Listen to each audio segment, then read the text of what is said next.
반야바라밀다 심경반자재보살이 깊은 반야바라밀다를 행할 때 오니 공한 것을 비추어 보고 온갖 고통에서 건너느니라. 사리자여, 색이공과 다르지 않고 공이색과 다르지 않으며 색이고 공이요 공이고 색이니 수상행식도 그러하니라. 사리자여, 모든 법은 공하여 나지도 멸하지도 않으며 더럽지도 깨끗하지도 않으며 늘지도 줄지도 않느니라. 그러므로 곳 가운데는 색이 없고 수상행식도 없으며 안이비설신의도 없고 색성향미촉법도 없으며 눈의 경계도 의식의 경계까지도 없고 무명도 무명이담까지도 없으며 늙고 죽음도 늙고 죽음이 다함까지도 없고 고진열도도 없으며 지혜도 듬도 없느니라. 얻을 것이 없는 까닭에 보살은 반야바라밀다를 의지함으로 마음에 걸림이 없고 걸림이 없으므로 두려움이 없어서 뒤바뀐 헛된 생각을 멀리 떠나 완전한 열반에 들어가며 삼세의 모든 부처님도 반야바라밀다를 의지함으로 세상의 깨달음을 얻느니라. 반야바라밀다는 가장 신비하고 밝은 주문이며 위 없는 주문이며 무엇과도 견줄 수 없는 주문이니 온갖 괴로움을 없애고 진실하여 허망하지 않음을 알지니라. 이제 반야바라밀다주를 말하리라. 아제 아제 바라 아제 바라 승아제 모지사바 아제 아제 바라 아제 바라 승아제 모지사바 아제 아제 바라 아제 바라 승아제 모지사바.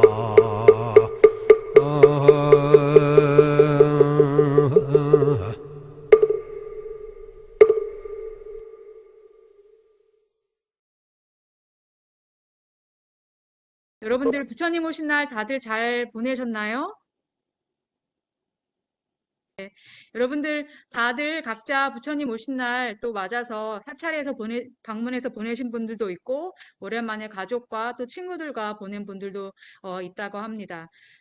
뜻깊은 부처님의 탄신일을 맞이해서 부처님이 탄생한 것도 중요하지만 또 부처님의 깨달음이 있었기 때문에 그 깨달음을 통해서 우리에게 큰 가르침을 주셨고 부처님의 탄신일을 맞아 부처님의 가르침을 한번 다시 되새기면서 불자로서 또 어떻게 살 것인가 다시 한번 나를 되돌아보고 생각하는 날, 그런 뜻깊은 날이 되었으리라 생각됩니다.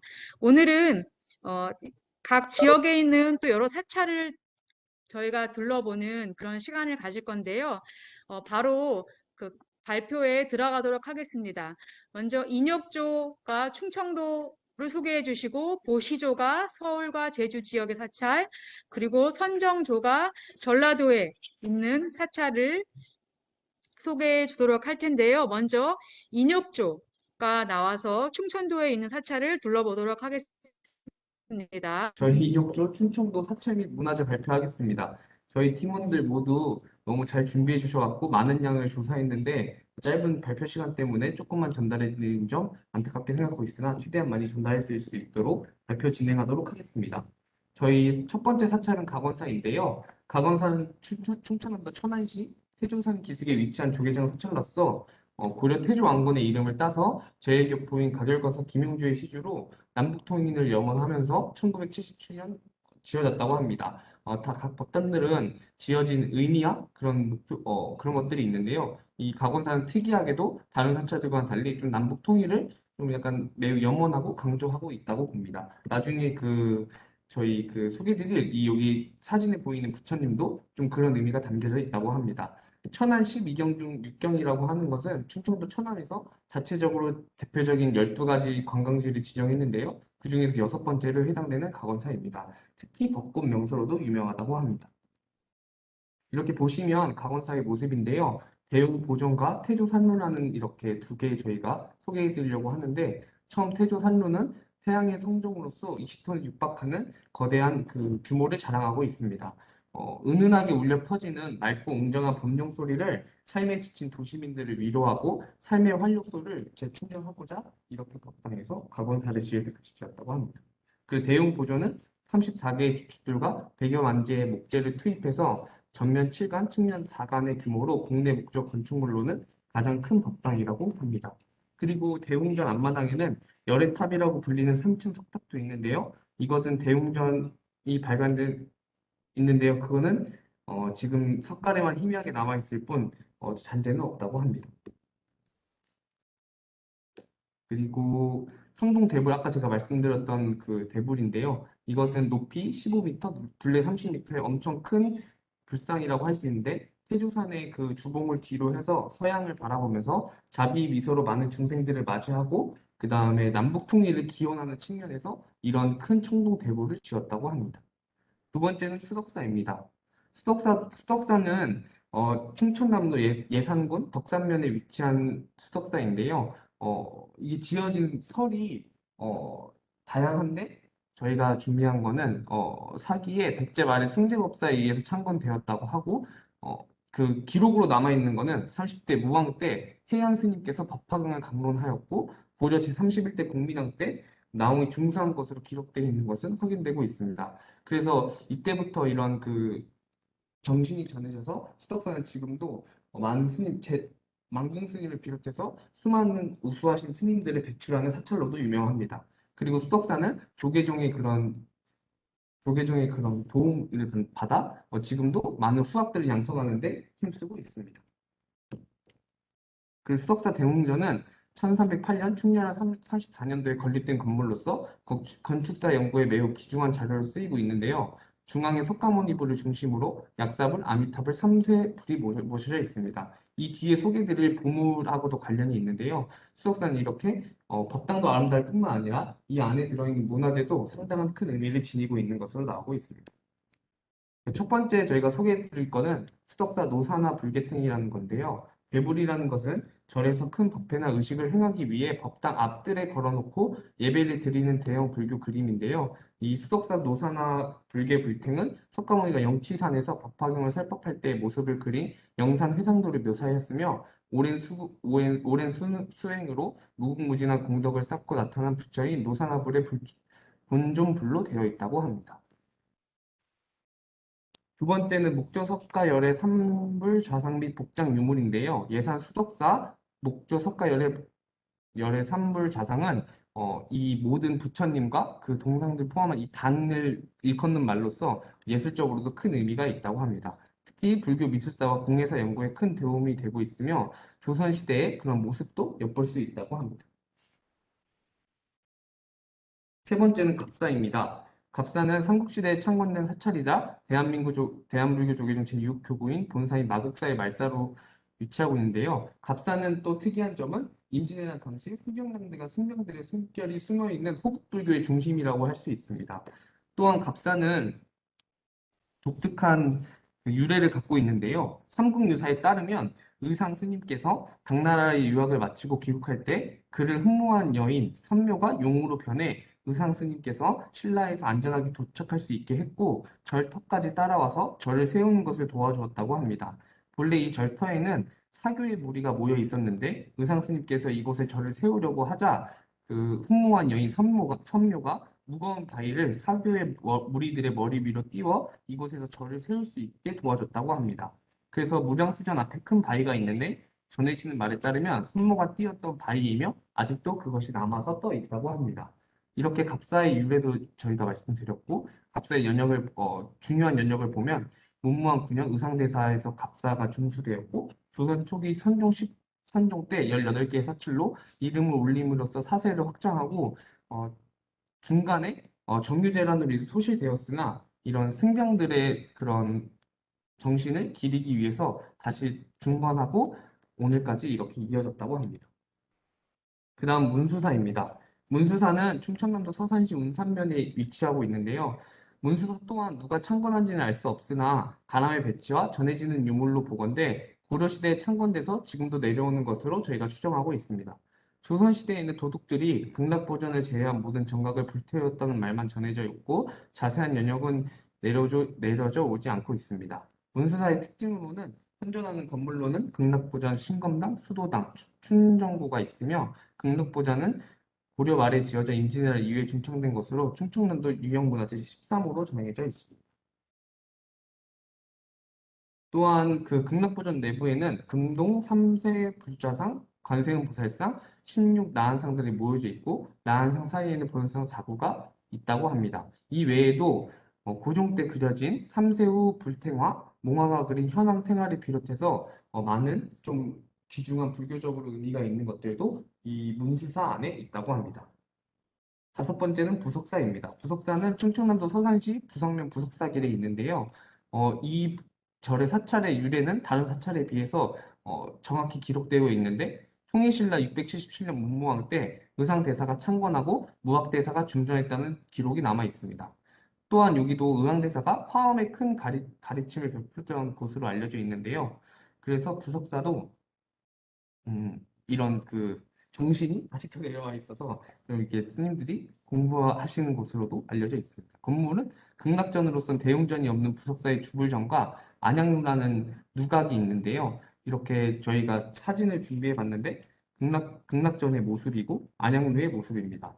또 극락전은 여기서 그 맞배 지붕이라는 형식으로 지어져 있는데요. 가장 간단한 지붕 형식으로서 지붕면이 양면으로 경사가 지어져 있고 집의 앞뒤로는 평면에 따라 길쭉하게 지붕이 구성되어 가늘고 긴 지붕이 되어 있는 게 특징이고요.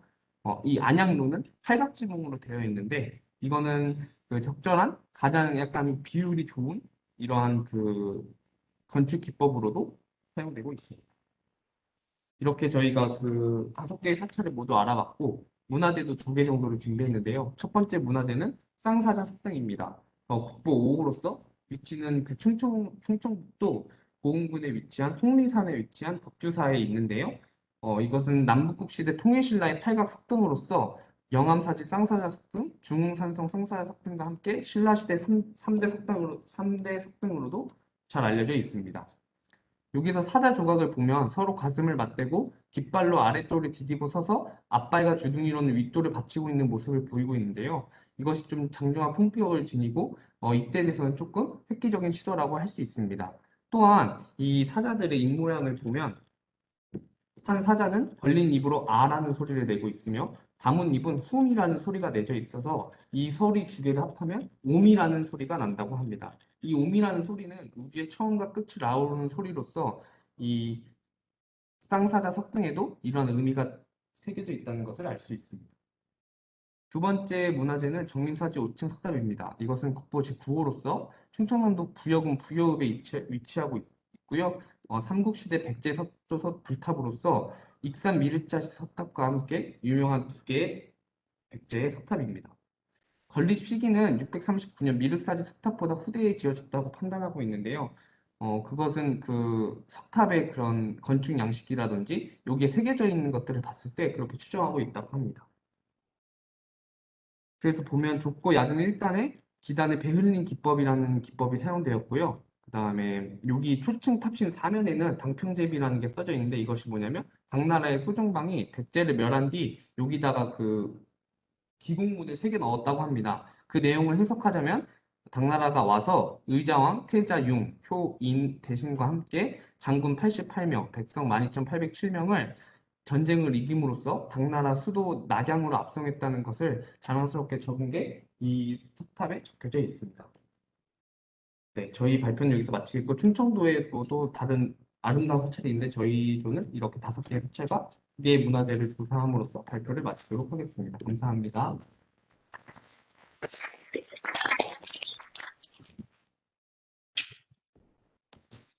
네, 인욕조의 조장님, 김광래 학생 수고하셨고요. 발표해주신 광래 학생 고맙고요. 인욕조 다들 수고하셨습니다. 그러면 바로 다음 도시조. 서울과 제주 지역의 사찰을 소개해 주시면 되겠습니다. 발표 시작하도록 하겠습니다. 안녕하세요. 저희 보시조에서는 서울, 제주 지역 사찰 및 문화재를 발표하도록 하겠습니다. 우선 서울 지역의 목차는 다음과 같습니다. 이 중에서 봉은사와 조교사를 소개할 저는 보시조의 유시은입니다. 네, 첫 번째로 봉은사입니다. 봉은사는 서울시 강남구에 위치한 대한불교 조계종 직영 사찰입니다. 본래는 수도산에 있는 산사였지만 강남 지역의 발달 및 도심화로 인해 현재처럼 도시 가운데에 있는 모습이 되었습니다. 봉은사의 경우 도심 속 사찰이라는 것에 의의가 크다고 볼 수 있습니다. 서기 794년 신라 원성원 시절에 처음으로 창건된 것으로 전해지며 원래의 이름은 견성사였고 위치도 선릉 근처라 지금과 달랐습니다. 그러나 조선시대에 들어서 성종의 능인 선릉을 지키는 능침 사찰이 되면서 지금의 자리로 옮겨와 많은 땅을 하사받았습니다. 이 때문에 절 이름을 은혜를 받든다 라는 뜻의 봉은으로 바꾸었습니다. 일제강점기의 봉은사는 완전히 형체를 잃었다가 일제강점기 말기인 1939년에 큰 화재를 겪어서 완전한 형체를 잃었다가 1950년 6.25 전쟁 때 정각 대부분이 파괴되었다가 지금 보이는 봉은사의 경우에는 대부분 재건된 봉은사입니다. 현재 25만 봉은사 신도를 중심으로 수행과 신행, 기도 활동이 이루어지고 있습니다. 또한 지혜와 복덕을 일구는 교육 활동이 전개되고 대중적 포교 활동과 이웃과 함께하는 사회복지 사업들이 활발하게 펼쳐지고 있습니다. 봉은사 내에는 다양한 문화재와 보물들이 발견되었습니다. 왼쪽에 보이시는 향로는 봉은사 청동 은입사 향환으로 보물 제321호입니다. 향로는 사찰에서 마음의 번뇌를 말끔하게 씻어주고 부처님의 향기로운 가르침을 상징하는 의미를 지닌 향을 피우는 데 사용하는 공양구입니다. 이 향로는 외형에서 각도가 좋은 비례를 보이는 특징과 함께 표면에 장식된 여러 가지 무늬가 아름다우며 은사의 상감도 매우 세련된 방법으로 베풀어져 있습니다. 현재는 대한불교 조계종 불교중앙박물관에 전시 중입니다. 오른쪽 사진은 봉은사 목조 석가열의 산불자상이며 보물 제1819호입니다. 1765년에 개금 발원문을 통해 화재로 손실된 본존 석가열의 상을 새로 조성하였습니다. 산불자상은 조각적 측면에서 우수하고 발원문을 갖추고 있어 17세기 중후반에 불교 종학을 이해하는 데 중요한 성보로 평가되고 있습니다. 네, 다음으로는 조계사입니다. 사찰 규모는 아담하지만 대한민국 불교 최대 종단의 본사답게 경복궁 근정전에 맞먹는 크고 아름다운 대웅전이 있습니다. 조계사는 한국 불교를 대표하는 조계종의 총본산으로 대중과 더불어 사는 세상을 추구하는 대승의 보살 정신이 살아 숨쉬는 공간입니다. 또한 한국 근현대사의 격동기를 우리 민족과 함께한 역사의 현장으로 특히 암울한 일제치하 시대를 극복해낸 민족 자존의 공간이라고 볼 수 있습니다. 더 나아가 조계사는 서울의 도심인 종로 한가운데에 위치한 유일한 전통 사찰로서 휴식과 여유를 느낄 수 있는 곳입니다. 조계사는 일제 치하인 1910년 조선 불교의 자주화와 민족 자존 회복을 염원하는 스님들에 의해 각황사란 이름으로 창건되었습니다. 그 후 1954년 일제의 잔재를 몰아내려는 불교 정화 운동이 일어나며 조계사로 이름이 바뀌었고 현재 조계종의 주요 사원으로서의 역할을 수행하고 있습니다. 네, 조계사에는 왼쪽 사진에 보이시는 것과 같이 백송이 있습니다. 이 백송은 천연기념물 제9호로 지정된 나무로 우리나라에서는 희귀종입니다. 조계사의 전신인 각황사에 있던 것을 사찰을 현재 위치로 옮기면서 함께 이전해 온 것이며 조계사 백송의 수령은 500년이 넘은 것으로 추정되고 있습니다. 오른쪽 사진은 조계사의 팔각십층 부처님 진신사리탑입니다. 과거의 부처님 진신사리탑은 일제강점기에 건립되어 우리나라 전통 양식에 맞지 않고 외색을 띠고 있다는 지적을 받아왔었습니다. 사리탑은 이러한 지적을 개선하고 부처님 진신사리를 여법히 모시고자 하는 사부대중의 염원을 반영하여 팔정도와 십선법을 상징하는 팔각 십증으로 2009년에 새로 건립하였습니다.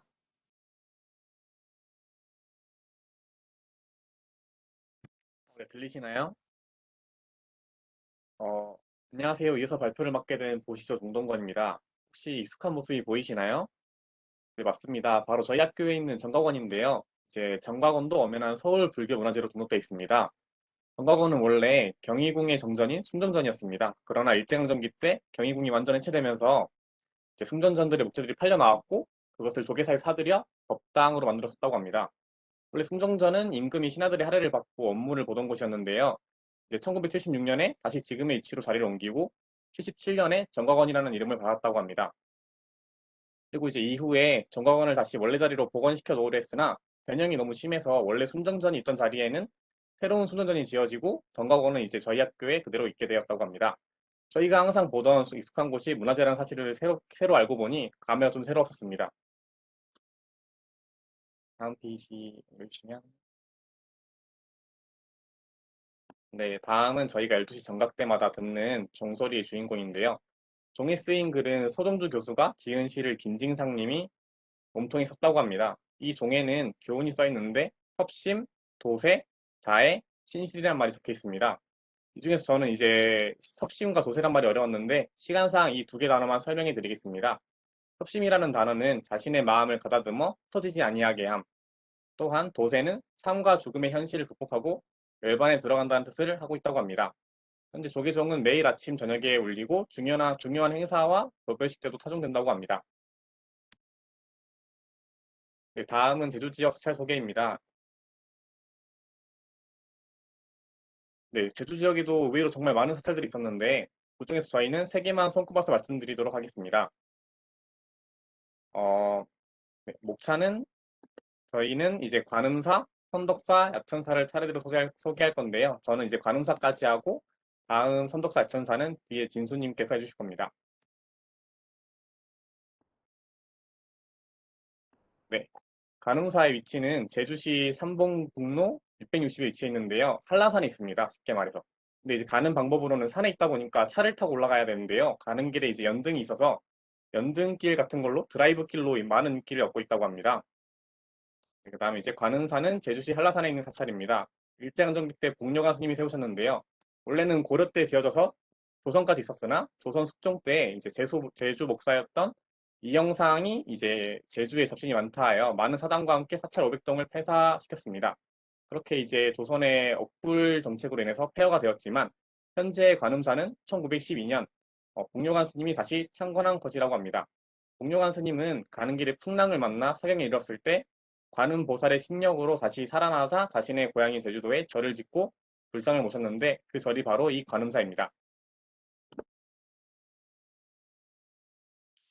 네, 이제 뭐 사월마다 경산제도 하고 그 다음에 이제 1912년에 승려 영봉과 도월 고사님의 도움으로 창건하였으며 신도가 늘어나자 관음사로 개칭했습니다.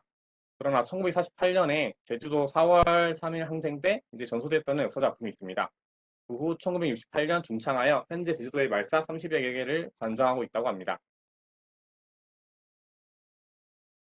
네, 이제 한 번 더 요약해서 발표하자면은 이제 고려 성종 때부터 조선시대까지 존재했던 사찰이었으나 조선시대의 유교적 통치념에 맞지 않아 한 번 사라지게 됩니다.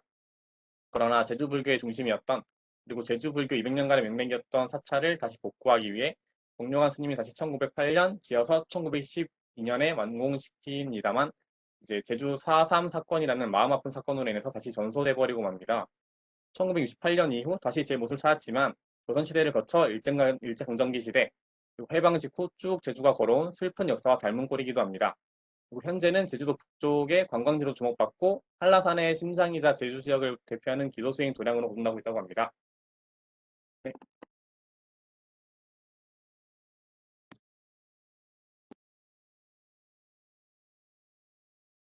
네, 다음으로 선덕사와 약천사를 소개할 보시죠. 김진수입니다. 네, 우선 선덕사의 창건 연대는 명확하게 알려져 있지 않습니다. 1870년경 이제 쌍월선사와 응월화상이 수행하셨던 도량으로 알려져 있습니다. 또한 상해동에는 이제 쌍계암 또는 두타사라고 불리던 암사가 이제 1930년대까지 있었습니다. 1982년 조계종 고암 대종사께서는 선덕사가 불교 해명을 잇는 선불장이 될 수 있도록 중창할 것을 학균 손상좌에 유축하시고 학전 선언을 계산하면서 비롯되었다고 합니다.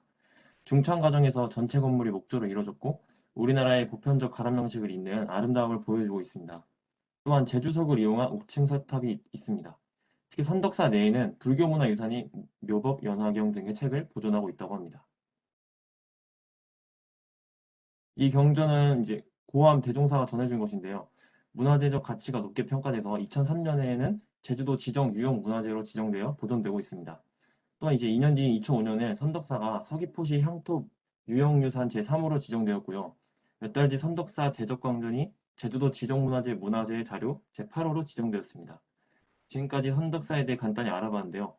그리고 선덕사는 이제 부처님의 무한한 자비심과 깨달음, 인연을 소중히 여기는 사찰이라고 여겨지고 있다고 합니다. 다음은 약천사에 대해 간단히 설명드리겠습니다. 약천사는 사찰 이름을 살펴볼 필요가 있는데요. 봄부터 가을까지 물이 솟는 샘물과 사찰 흐르는 약수가 있는 연못 때문에 약천사라고 이름이 붙여졌습니다. 이 사찰은 동양 최대 크기의 법당을 잘하고 있는 곳입니다. 과거 주지로 부임한 해인에 의해 불사가 크게 일어났고 이후 대적광전이 세워져 유명해졌다고 합니다.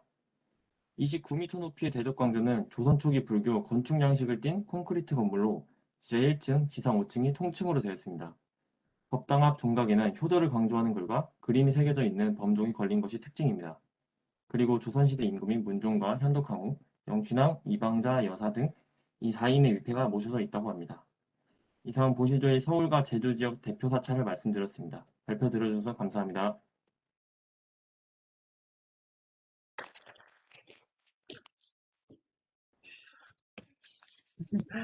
네, 진수 학생, 동건 학생, 그리고 시은 학생, 보시죠 학생들 다 참여해 주시고 발표해 주셔서 감사합니다.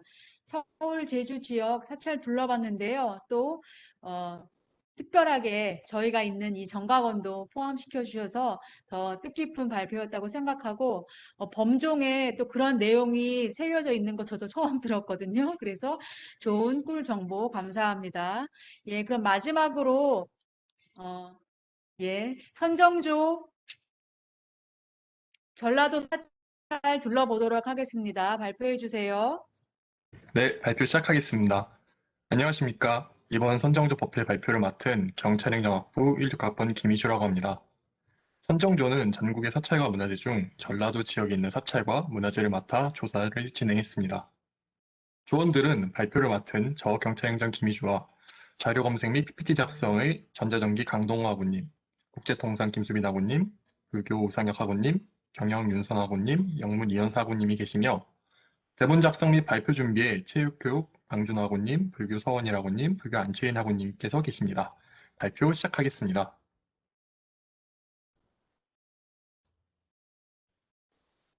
발표는 다음과 같은 순서로 진행하고자 합니다. 해남의 대흥사, 구례의 화엄사, 장성의 백양사, 순천의 서남사입니다. 원조에서 다루지 못한 가치인 사찰과 문화재들을 소개해드리지 못한 점이 아쉽지만 이번 발표를 통해 전라도의 대표적인 사찰과 문화재를 보여드리며 이런 아쉬움이 코로나 이후 학우분께서 직접 찾아가 보시는 계기가 되기를 바랍니다. 처음 소개해드릴 사찰은 대흥사입니다. 대흥사는 대둔사 만일암이라고도 불립니다. 대흥사 뒤편의 두륜산을 대둔산이라고 불렀기에 근대 초기까지는 대둔사라고 불렸다고 합니다. 또 대흥사 안에 있는 암자 중 가장 유명한 만일암의 이름에 따서 불러지기도 합니다. 대흥사가 위치한 해남의 자랑 두륜산 정상은 와불의 형상을 하고 있습니다. 그리고 그런 두륜산 입구에 대흥사가 위치하고 있습니다. 건립 시기는 신라 말로 추정하고 있으며 2009년 서남사와 함께 유네스코 세계유산에 등록된 자랑스러운 문화재이기도 합니다. 대흥사는 한국사 속에서도 그 의미가 큰 곳입니다. 임진왜란 당시 서산대사께서 거느리던 승군의 총본영이 바로 대흥사이기 때문입니다. 고국의 이름 아래 일어섰던 승병이 기운이 서려있기도 한 대흥사는 임진왜란 이후 선조 37년에 서산대사께서 크게 중창하며 전쟁을 포함한 3제가 들어오지 않아 만세토록 번창할 것이라 일컬었다 합니다. 이 말처럼 6.25 전쟁 당시 북한군이 점거했었지만 전쟁의 험화를 피해 온전히 본전되어 오고 있다 합니다. 역사 속 한 장면을 함께한 대흥사는 사찰로서의 가치도 훌륭합니다. 수산대사의 의발이 전수되며 선종과 교종의 대도량 역할을 했다고 합니다. 한국 불교의 정통이 이어져 오는 곳이라고 불러지며 근대 승보사찰의 종갓집으로 한국 불교 내에서 역시 큰 의미를 가지고 있다 합니다. 경내에는 국보 308호를 비롯한 국가지정문화재 12점과 시도지정문화재 9점이 자리하고 있습니다. 대흥사는 13대 종사로도 유명한데 대흥사에서 배출된 13분의 대종사 가운데 한 분인 효의선사로 인해 한국의 차문화의 성지로 자리매김했다고도 합니다. 지붕과 기둥의 교두보 역할을 하는 것을 공포라 하는데 이런 공포가 많은 것을 다포양식이라고 합니다. 대흥사의 주불전인 대웅보전은 다포양식의 익숙한 팔자지붕 양식이며 포는 외부는 교두형, 내부는 운봉형으로 달리 장식했다고 합니다. 다음에 소개해드릴 사찰은 화엄사입니다. 화엄사는 지리산 자락에 위치하고 있으며 거대한 중층금당이 각한정과 함께 돌로 된 석등과 사자석탑, 불화까지 4가지의 국보를 품은 사찰입니다.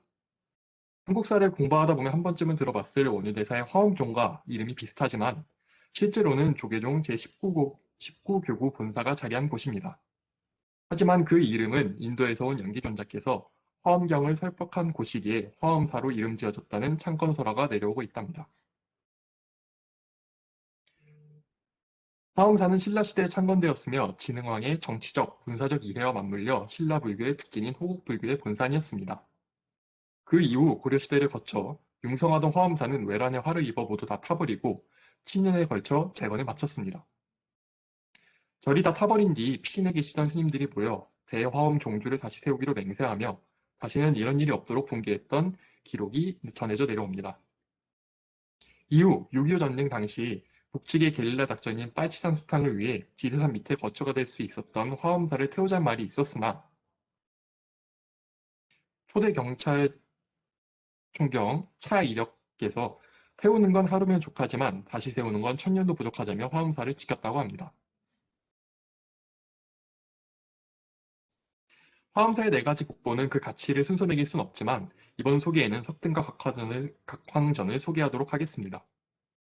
사진 속 석등과 그 뒤로 보이는 각황전이 함께하고 있습니다. 석등을 먼저 소개하자면 국보 제12호로 직경과 높이는 높이 6.4m, 직경은 2.8m에 해당합니다. 다른 석탑에는 없는 고유한 특징은 1000년의 시간이 지났음에도 그 상태가 매우 좋은 점과 6종할 정도로 거대한 크기의 신라 불교 조각의 뛰어남을 잘 보여주는 점입니다. 화엄사만큼이나 유명한 각황전은 국보 제67호입니다. 그 크기와 아름다움은 전국에서도 손꼽히는 수준이라고 하는데 부처님을 또 다르게 이르는 각황, 깨달음의 황제라는 뜻처럼 위세와 미적 가치가 대단한 사찰 건물입니다. 본래 이름은 장육전이었으나 설화에 따르면 사찰을 중건하기 위해 나온 스님께 자신의 몸을 던져 시주한 노파가 있었다고 합니다. 그러한 노파의 모습에 충격을 받으신 스님은 몇 년을 떠들다가 공주가 손을 펴지 않고 이를 고치는 사람을 구한다는 말에 찾아가 보니 꼭 쥐어진 공주의 손에는 이 공주가 노파의 환생임을 알리는 쪽지가 있었다고 합니다. 그 상황을 보고 크게 놀란 임금님은 화엄사를 지원하며 사익을 했다고 하는데 부처님의 큰 뜻을 깨달은 왕이 내린 현판이라 하여 각황전이라고 지었다고 합니다. 화엄사의 석등과 당시 화엄사 대웅전의 정면입니다. 세 번째는 백양사입니다. 백양사는 내장산 국립공원 속 백암산 자락에 있는 절입니다. 조계종의 18교구 본사로서 불교대학을 운영하고 있는 학식이 깊은 절이기도 합니다.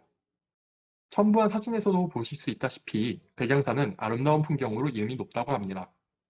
특히 가을의 단풍과 고요한 호수가 어우러지는 백양사의 풍경은 많은 사람들의 발걸음을 끌어온다고 합니다. 사진만 보아도 기회가 된다면 직접 가보고 싶은 정도입니다.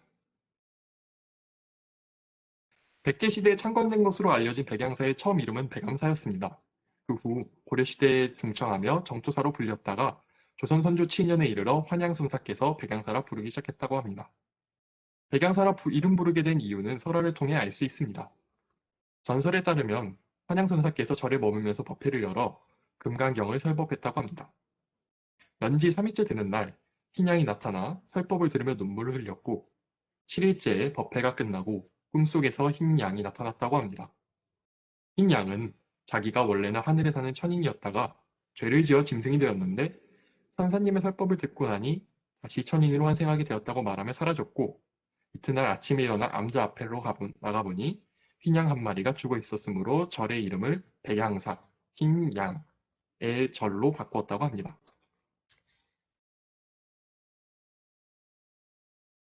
백양사의 가치를 대표하는 문화재로서는 환양선사께서 세웠다고 알려진 극락보전이 제일 오래되었으며 극락보전의 필두로 다양한 문화재들이 자리 잡고 있습니다. 특히 앞서 말씀드렸다시피 백양사의 아름다운 풍경은 국가적으로도 그 가치를 인정받아 절 자체와 뒤쪽 백항폭 일대는 명승, 주변 비자나무 숲과 경내 고금에는 천연기념물로 지정되어 보호받고 있다고 합니다. 백양산의 조금 독특한 부분은 대웅전과 칠각전이 바로 붙어있는 절이라는 것입니다.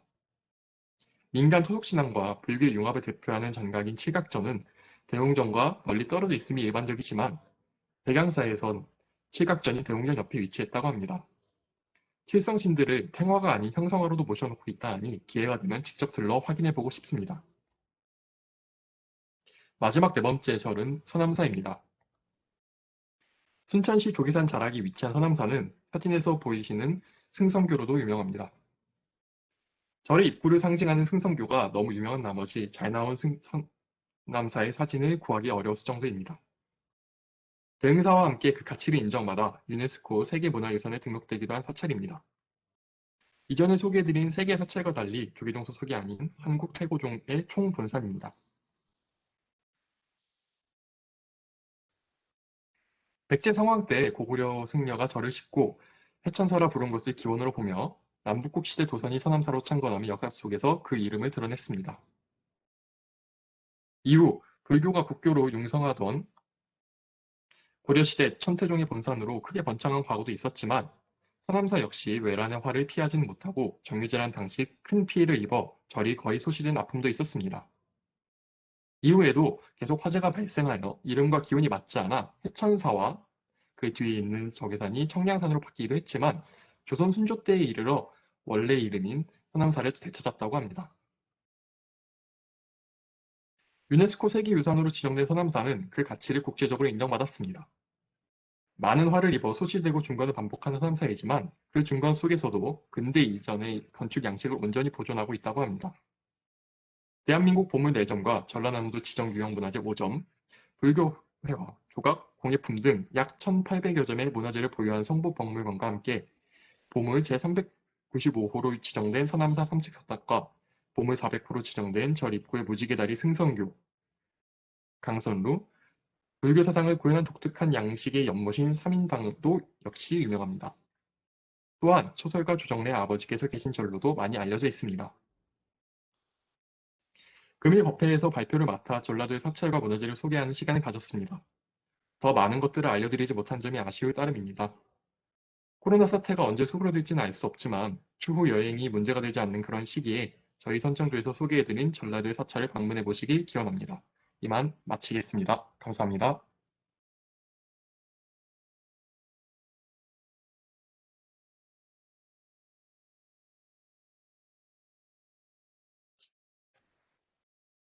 네, 희주 학생 발표 감사합니다. 그리고 선정조 우리 학우님들 모두 잘 동참해 주셔서 좋은 발표 소개를 들었습니다. 너무나 전라도에도 지역에도 아름다운 사찰 발표 준비하시면서 느끼셨을 텐데 이렇게 많은 사찰들이 있고 이렇게 많은 불교 문화재가 있구나 다시 한번 생각 드셨을 거예요. 전국 방방 곳곳에 정말 셀 수 없는 불교가 우리나라에 들어온 이래 몇천 년 동안 이렇게 많은 사찰을 만들고 또 스님들이 공부하시고 불자들이 왕래를 하면서 그런 불교 문화가 지켜져 오고 있고 우리 역사와는 뗄래야 뗄 수 없는 그런 종교 문화라는 생각이 다시 한번 들었습니다. 또 우리나라에는 특히 지형상 산이 많은 지역이라서 또 그런 산에는 항상 또 아름다운 사찰이 있고 그렇죠 여러분. 전국 방방 곳곳에 어떤 산을 방문하시더라도 또 그런 사찰들 다 만나실 수 있을 겁니다. 그럼 문화유산으로 사찰이 있고 많은 문화재가 있는 것, 그것보다 더 의미가 있는 것은 무엇일까 제가 생각해 봤는데 그냥 이 사찰과 문화재들이 그냥 건축 건물로만 남아 있는 것이 아니라 여전히 스님들이 거주하시고 그렇죠? 예. 우리 불자들이 또 법당에 가서 기도도 하고 또 많은 사람들이 종교를 떠나서 또 방문하러 와보고 이렇게 우리의 발길이 끊이지 않고 또 스님들이 거주하면서 수행하고 계시고 하기 때문에 이런 사찰들이 더 남아있는 것이 의미가 있지 않나 그런 생각을 해보고요. 전 세계의 유명한 그런 불교 유적지를 다녀보면 건물만 덩그러니 남아져 있고 이미 불교는 없어지고 그런 곳들이 많이 있습니다. 물론 그 유적지 자체를 보는 것도 의미가 있지만 보고 이런 유적지가 어떤 의미가 있을까 그런 생각이 든 적이 있었는데 우리나라 불교의 이런 사찰과 유적지는 아직도 우리 승가가 살아있고 또 불교가 건재하다는 것을 말해주고 있다는 것이 더 큰 의미가 있다는 생각이 듭니다. 여러분들 발표 준비하시느라고 다 너무 애쓰셨고요. 예, 여러분들이 이렇게 준비해서 발표하고 하는 거 들으니까 저희도 훨씬 재밌고, 이런 기회가 되면 빨리 이런 사찰에 한번 방문해 봐야 되겠다. 그런 생각이 절실하게 듭니다. 시간이 조금 남아서 제가 몇 가지 여러분들과 함께 오늘 또 법회 시간에 나누려고 하는데요. 어, 정말 종교가 익숙한 찬란한 문화, 우리가 셀 수 없이 많은 여러 가지 종교의 순기능이 있죠. 문화야말로 종교가 가지고 있는 순기능 가운데 하나입니다. 어떤 굉장히 유명한 그 종교학자는 우리 문화의 중심에는 종교가 있고, 문화야말로 종교의 표현이다. 라고 그렇게 얘기를 했습니다.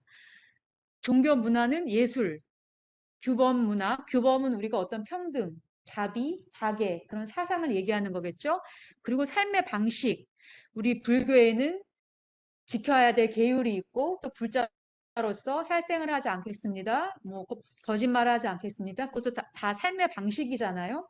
그런 삶의 방식과 같은 문화가 있고 또 우리 음식 문화 있죠. 어떤 종교는 돼지고기를 금하고 또 우리 스님들은 되도록이면 채식 위주로 해야 되고 육식을 삼가해야 되고 이것도 다 종교가 만든 삶의 방식인 문화입니다.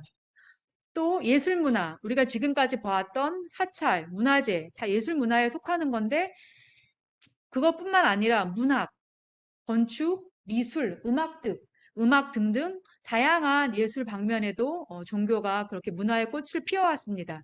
여러분들 지금 그 자료에 보시면 다 아시겠죠? 그 가운데 예술 문화 가운데 가장 중요한 건축 문화. 왼쪽에 다 아시죠? 어디죠? 왼쪽에 흑백 사진. 네? 석굴암. 예, 경주 석굴암입니다. 아마 뭐 각자 개인의 생각이 틀리겠지만 하나 뽑으라면 정말 저 아름다움의 극치, 종교 문화의 극치는 예, 경주 불국사의 석굴암이 아닌가라는 생각이 듭니다. 그리고 그것은 이제 우리나라 불교의 문화재의 하나이고 오른쪽 위에 하얀색 건물은 어디죠, 여러분? 보신 적 있으세요? 인도의 타지마할. 예. 저것도 말하자면 무슬림, 이슬람이라고 하는 그런 문화의 어떤 대표성을 띠는 건물이라고 할 수 있습니다. 그리고 아래는 어디죠? 오른쪽 아래는 보신 적 있으세요? 스페인의 바르셀로나의 유명한 건축가, 근대 건축가 가우디. 그렇죠? 예, 가우디가 지은 성당. 아직까지 다 짓고 이제 거의 다 완공이 됐다고 하고 있는데 예, 너무나 아름다운 근대 현대 건축 성당입니다. 이렇게 우리가 다양하고 정말 많은 아름다운 그런 종교가 만든 문화유산을 볼 수가 있는데요. 우리가 이 시점에서 그러면 우리가 불교 말고 또 어떤 종교들이 있고 그 종교에 대해서 한번 더 짚어보는 그런 시간을 가지려고 합니다.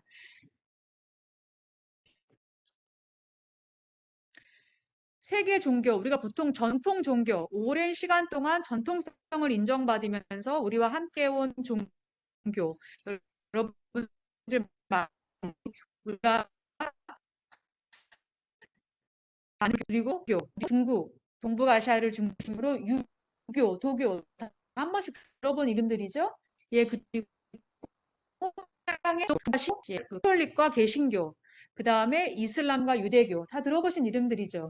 대부분의 세계 인구, 종교 인구의 대부분을 차지하고 있는 종교들이고 또 우리가 전통 종교라고 합니다. 전통성을 인정받은 종교. 여러분들 그 가운데 서구 종교라고 할 수 있는 기독교, 이슬람, 유대교가 한 뿌리인 건 아신가요?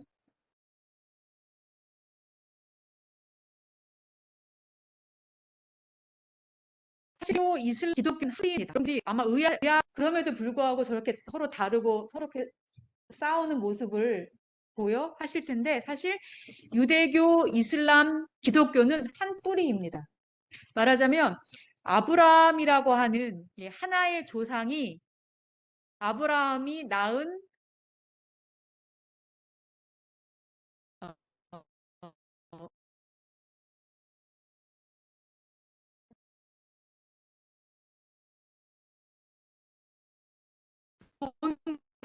본인과 또 후처 사이에서 서로 다른 그러니까 우리 분들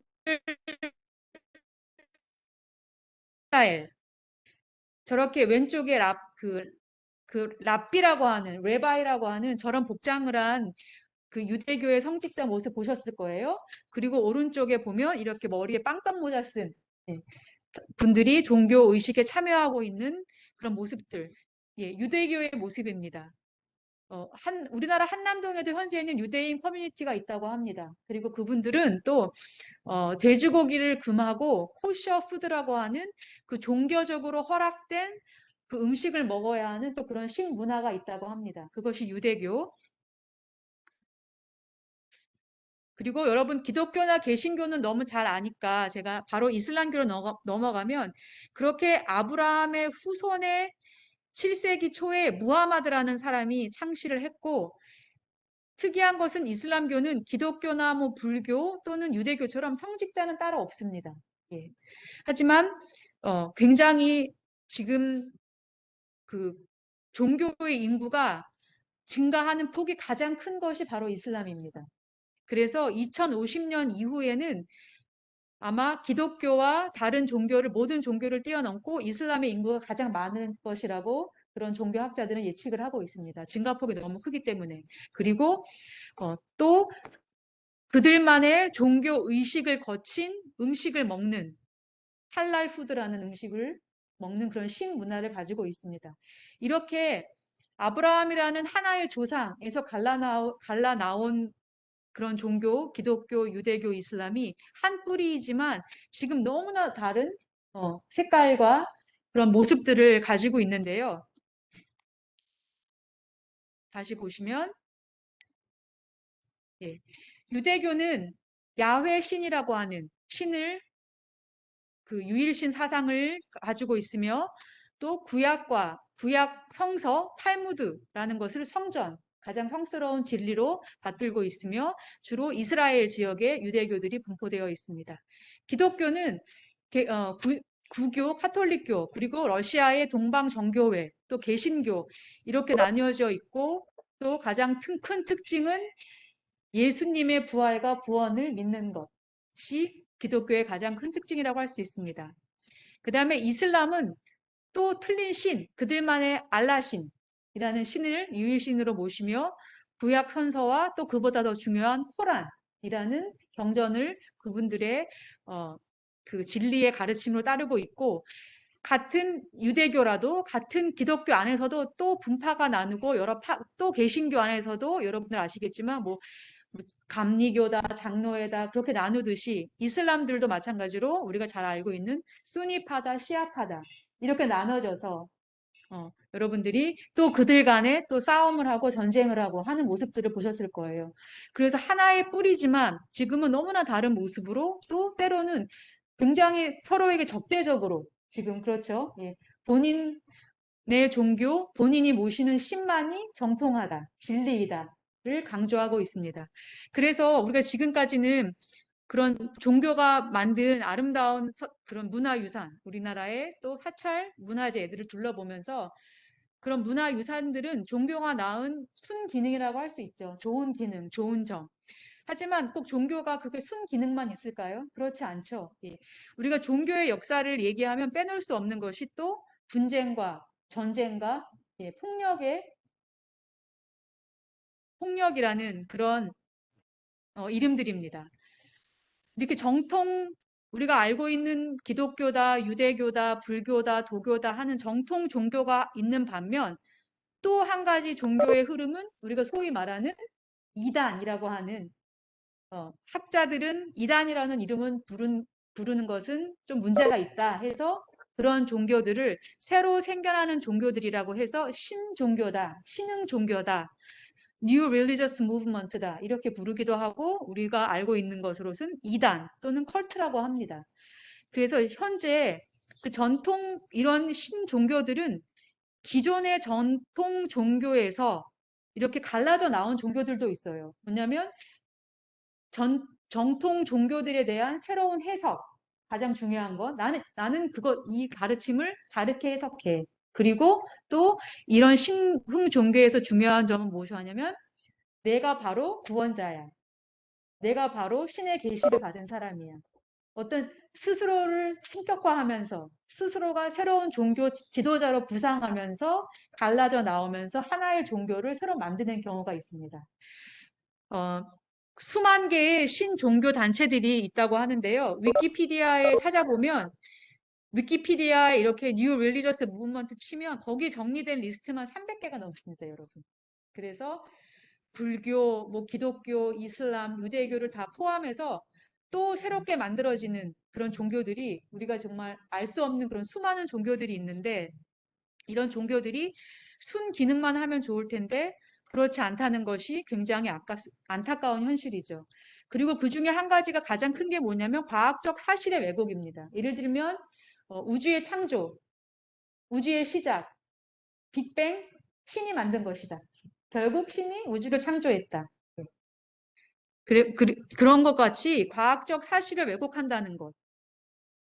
그것도 종교의 역기능이라고 할 수 있고요. 또 아까도 얘기했지만 종교라는 것을 얘기할 때 우리가 빼놓을 수 없는 폭력과 전쟁의 역사. 그것도 종교가 가지고 있는 문화적, 사회적 역기능이라고 할 수 있습니다. 우리가 역사 속에서 십자군 전쟁이며 부교와 신교의 전쟁, 기독교와 이슬람의 종교 전쟁, 유대교와 이슬람의 종교 전쟁, 이슬람 간의 종교 전쟁. 여러분들 얼마 전까지 그 뉴스 보시면 이스라엘하고 팔레스타인 그것도 결국은 종교가 만들어낸 물론 100% 종교만이 원인이 아니지만 종교가 바탕으로 된 어떤 정치의 싸움, 어떤 정치의 정치의 힘을 장악하기 위한 그리고 또 그것과 더불어 영역의 싸움. 예. 하지만 그 다 밑바탕에는 서로 다른 그런 배척하는 종교가 깔려 있다라고 보시면 되겠습니다. 뭐 이슬람의 테러를 받고 미국도 오랜 기간 아프가니스탄과 전쟁을 하고 있죠. 예. 그런 것도 다 100% 종교만의 이유는 아니지만 결국은 그 밑바닥에는 서로 다른 종교의 대립이 깔려 있다는 것. 제가 오늘 여러분들이 아름다운 문화예산 얘기를 하면서 이런 종교가 가지고 있는 안 좋은 점, 부정적인 역기능에 대해서 얘기를 조금 해야 되겠다라고 생각한 건 어떤 이유냐면 저희 학생들이 부처님 오신 날 조계사에 정말 순수하고 그런 신심 넘치는 마음으로 조계사에 갔는데 그렇게 아름다운 또 부처님 오신 날 그 기념해야 되는 날 많은 일부 기독교 신자들이 조계사 앞에서 찬송가를 부르면서 한 5시간 정도 농성을 했다고 합니다. 우리가 아무리 종교 다원주의 사회에서 서로 다른 종교가 존재하는 것을 인정한다고 하더라도 이런 행위들을 어떻게 봐야 될까? 예. 저는 이거는 분명히 폭력이라고 생각하고 종교가 갖고 있는 부정적인 역기능이라는 생각이 드는데요. 뭐 이게 어제 오늘만의 일은 아니죠. 여러분들 아직도 길거리 가시다 보면 맨 왼쪽에 예수천국 불신지옥 예, 이런 거 많이 보셨을 거예요. 그리고 이 가운데 오직 예수라고 쓴 것이 그날 부처님 오신 날 조교회사 앞에서 일부 기독교 분들이 그렇게 찬송가를 부르며 한 그런 모습입니다. 그리고 오른쪽의 사진은 많은 미디어에 노출돼서 아시겠지만 안산의 부마교회라고 작년의 일이었어요. 예. 여러분들 상상하기도 끔찍한 인간 사육, 그리고 어떤 성폭행, 이런 것들이 자행된 목사라고 하는 사람을 중심으로 안산 구마교회, 이것이 바로 21세기 한국의 모습입니다. 지금 시간이 조금 지났는데 수업이 있거나 먼저 나가야 되는 학생들은 지금 로그아웃 해도 되고요. 몇 장 정도의 슬라이드만 남아 있으니까 끝까지 시간 되시는 분들은 같이 해주시면 좋겠습니다. 또 한 가지는 좀 전에 봤던 거는 21세기 한국의 모습이었고요. 또 이것은 전 세계 모습인데 왼쪽 보시면 여러분들 기억 잘 못하실 건데 1997년인가 일본의 옴 진리교라고 하는 게 있었고 지하철 독가스 테러를 저질러서 6천 명이 사상을 했습니다. 예. 그리고 오른쪽 위에 아이시스 이라크 소수민족 야지드 학살이라고 했는데, 예, 같은 이슬람 문화권이지만 내가 믿는 신과 너가 믿는 신이 다른다는 이유로, 예, 이 야지디라는 어떤 소수 민족을 학살한 일이 있었어요. 그리고 거기에 있던 우리가 그 일본군의 위안부 문제처럼 거기 야지디에 있는 여성들을 다 성노예자로 만들었던 그것이 바로 불과 몇 년 전의 일입니다. 오늘날 자행되고 있는 일이다. 그리고 오른쪽 아래 보시면 이것도 조금 시간이 지난 거지만 굉장히 새로운 형태의 신흥 종교입니다. UFO나 과학과 결합한 종교. 예. 지금도 있어요. 지금도 UFO가 우리를 구원해 줄 것이고, 예. 그것들을 믿고 과학이라는 이름을 얘기하지만 사실 과학적인 사실이나 근거가 아닌 결국은 새로운 교리 그리고 어떤 구원자, 예, 그런 것들을 내세워서 그 신흥 종교들이 활동하고 있고 오른쪽 아래 미국의 헤븐스 게이트는 UFO를 타고 그 구원자로 가기 위해서 집단 자살을 합니다. 30 몇 명이 집단 자살을 해서 나중에 그것이 다 밝혀지게 됩니다. 그러니까 이렇게 우리가 종교에 정말 아름답고 긍정적이고 좋은 순기능이 있는 반면 종교에는 또 이렇게 폭력과 전쟁이라는 이름 하에 역기능을 가지고 있는데 종교라는 것은 삶의 의미를 제공하고 우리가 개인의 정체성을 확립하고 내가 힘들고 괴롭거나 박탈감을 가질 때 보상을 해주는 그런 기능도 있지만 예, 그것들을 이용해서 죄책감, 좌절감, 불안, 공포를 조성합니다. 그리고 어떤 내 종교, 우리 신, 우리의 지도자만이 우월하다는 자기 우월주의, 그리고 다른 것은 다 그르고 옳지 않다는 배타성, 그리고 종교 지도자에 대한 절대적 의존성, 이런 것들을 강조하게 되죠.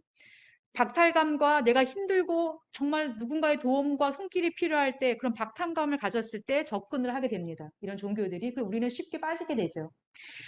그것들을 위로하는 것이 다른 길로 인도하는 것이 아니라 현실을 외면하고 어떤 지금 현재가 아닌 나중, 사후 세계 아니면 내세, 천국에 가는 일 그런 것들을 지향하다 보니까 내가 현재 가지고 있는 문제를 해결하고 극복하는 것이 중요한 것이 아닌 어떤 절대 지도자, 절대 구원을 통해서 내가 다음 생, 내세에는 어떻게 되겠다. 그런 것들을 더 강조하는 거죠.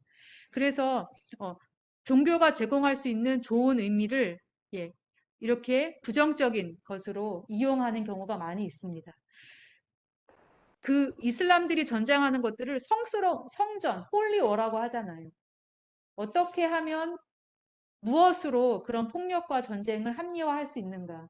그것은 물론 그것은 반드시 옳지 않고 잘못된 것이라는 생각이 들고 종교나 종교의 가르침 그 자체의 문제가 아니라 그것을 따르고 그것을 실행하는 그 사람들의 문제라는 생각이 들고요. 마지막으로 부처님께서는 이런 상황에 대해서 어떻게 말씀하셨나 그런 기록이 있습니다. 이게 오늘날만의 일은 아니에요. 부처님 당시에도 너무나 많은 사람들이 나만이 진리다. 저것은 틀리다. 이것이 진리다. 이 종교만 이건 우리 신만이 옳다. 너의 신은 틀리다.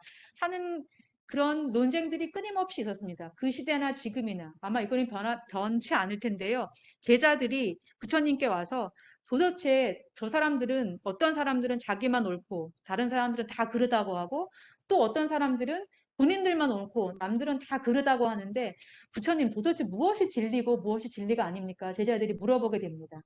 부처님께서는 뭐라고 말씀하셨냐면 소문으로 들었다고 해서 대대로 전승대에 온다고 해서 누가 그렇다 하더라 통신이라고 해서 아니면 우리가 믿고 따르는 그 성경책 성전에 써 있다고 해서 논리적이라고 해서 추론에 의해서 이유가 적절하다고 해서 우리가 사색하여 얻은 견해와 일치한다고 해서 유력한 사람이 한 말이라고 해서 혹은 이 사무는 우리의 스승이시다.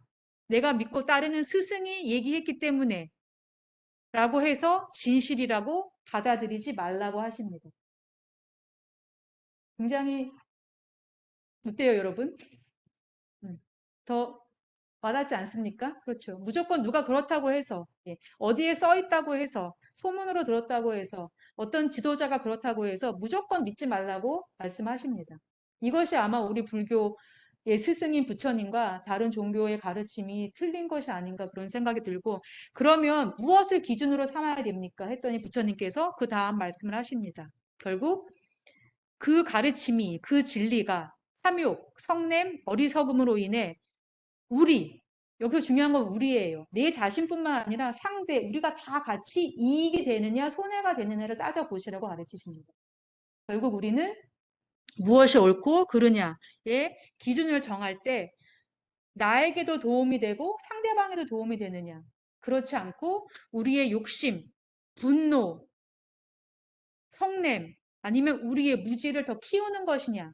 그렇지 않고 나와 너, 우리 모두를 위해서 그런 욕심과 분노와 무지, 어리석음을 더 줄어들게 하는 것이냐. 그것을 기준으로 삼으라고 가르치십니다.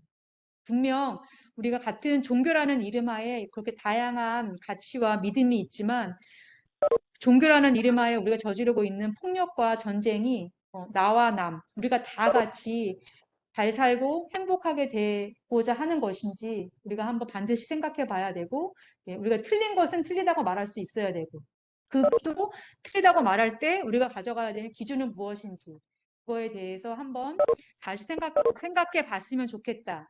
그것에 대해서 부처님은 이렇게 가르치셨다라고 여러분들에게 전해주고 싶어서 오늘 정말 아름다운 한국의 문화유산이라는 종교의 순기능과 더불어서 또 그 반대, 편에 있는 종교의 역기능에 대해서 얘기해 보면서 그런 상황에서 진리와 진리를 구분할 수 있는 부처님의 가르침은 무엇인가 여러분과 함께 나누어 봤습니다.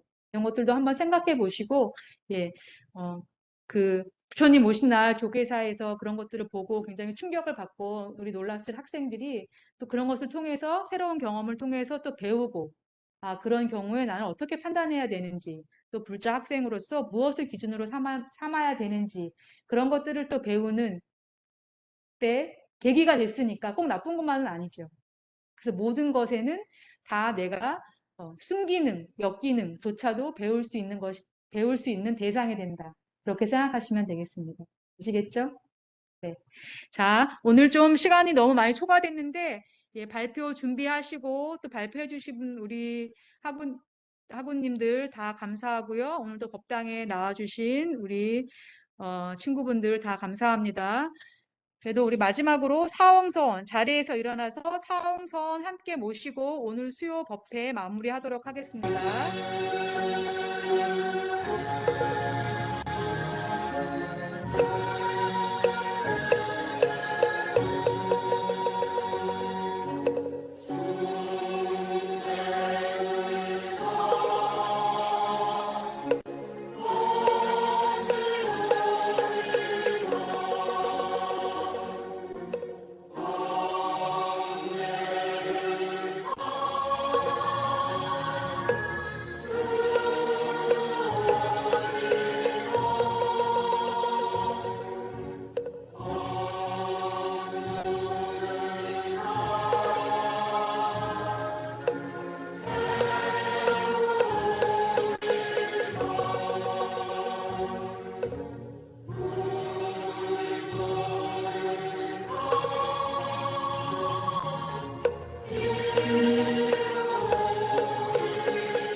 수고하셨습니다.